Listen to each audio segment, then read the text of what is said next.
Pemerintah targetkan pembangkit listrik tenaga nuklir beroperasi komersial 2032.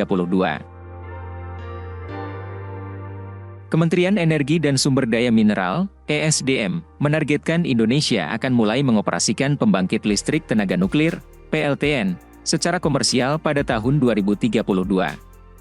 Hal ini sebagai bagian dari program transisi ke energi baru terbarukan, EBT. Pengembangan tenaga nuklir direncanakan menjadi komersial pada 2032 untuk meningkatkan keandalan sistem tenaga listrik, ujar Dirjen Ketenagalistrikan Kementerian ESDM Jisman P. Hutajulu dalam rapat dengar pendapat, RDP, dengan Komisi 7 DPR, Rabu, 15 November 2023. Rencana pengoperasian PLTN secara komersial itu pun termuat dalam draft rancangan Peraturan Pemerintah Kebijakan Energi Nasional, RPPKN. Nantinya, pengoperasian PLTN akan terus didorong pengembangannya sehingga kapasitasnya pun meningkat secara bertahap.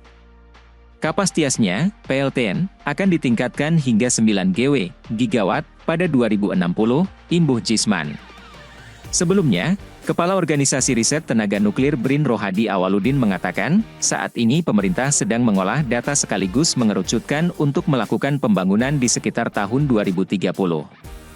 Perencanaan pengembangan PLTN dibahas BRIN bersama Kementerian ESDM dan Badan Perencanaan Pembangunan Nasional, Bappenas. Ia menuturkan, pembangunan PLTN di Indonesia bisa menggunakan dua tipe kapasitas, yakni kapasitas kecil atau besar. Kapasitas kecil ditujukan untuk wilayah administratif yang jumlah penduduknya sedikit. Sedangkan kapasitas besar bisa dibangun di wilayah perkotaan. Adapun tenaga listrik yang dihasilkan untuk kapasitas besar mencapai 1000 MW, sedangkan untuk kapasitas kecil menghasilkan daya 100 MW hingga 200 MW.